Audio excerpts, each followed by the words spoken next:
Hello everyone, today I'm exploring how technology and communication have transformed the way we work across different generations. My name is Daniela Kerevalu and I was born in 1997, right on the border between millennials and Generation Z, sometimes called Zillennial.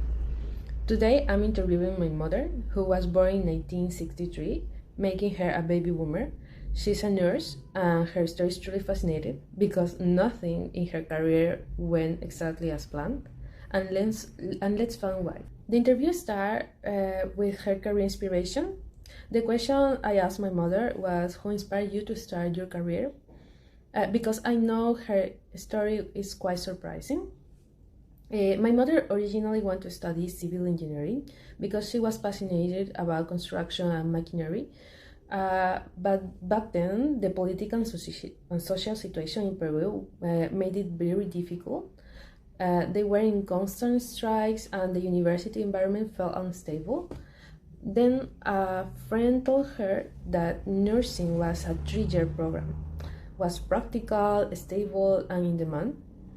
So that conversation changed everything. She moved from her hometown at Ica to Lima all by herself, to start a completely new career. So in the end, who inspired her? No one person. It was a combination of circumstance, courage, and a good friend who insists to take a chance. The second topic we talked about was technology at work.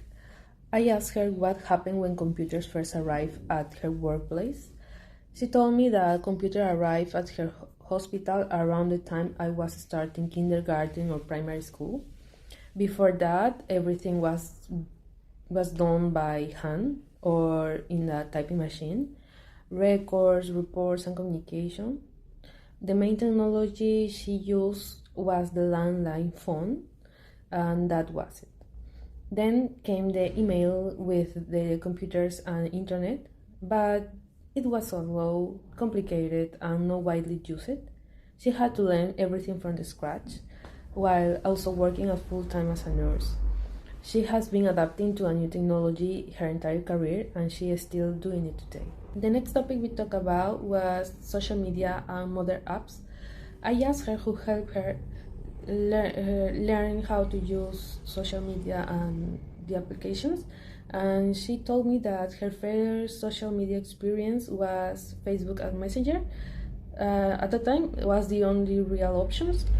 It wasn't easy at first, but she kept learning. Today, she actively uses Instagram, Facebook, Gmail, and WhatsApp on a daily basis. She isn't an expert, but she managed confidently. Recently, she switched from Android to an Apple iPhone, which was quite a big change for her, but she adapted faster than she expected because at the end of the day, the logic is similar. And right now, she is beginning to explore artificial intelligence tools. It is challenging, but she genuinely enjoys learning.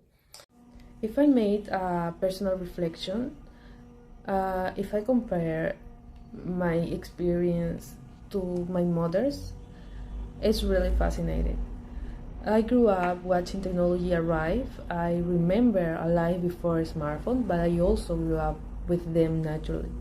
For me, installing a new app, browsing the internet, uploading a file takes seconds. For my mother, each of those steps was once a completely new skill she had to build from zero. What this project taught me is that the most valuable thing in any career is not knowing everything, is the willingness to keep learning. My mother changed career because of political crisis, moved to a new city alone, learned nursing, and then spent decades adapting to new technology that she was never taught in school. That to me is the definition of practical skills and also a definition of resilience.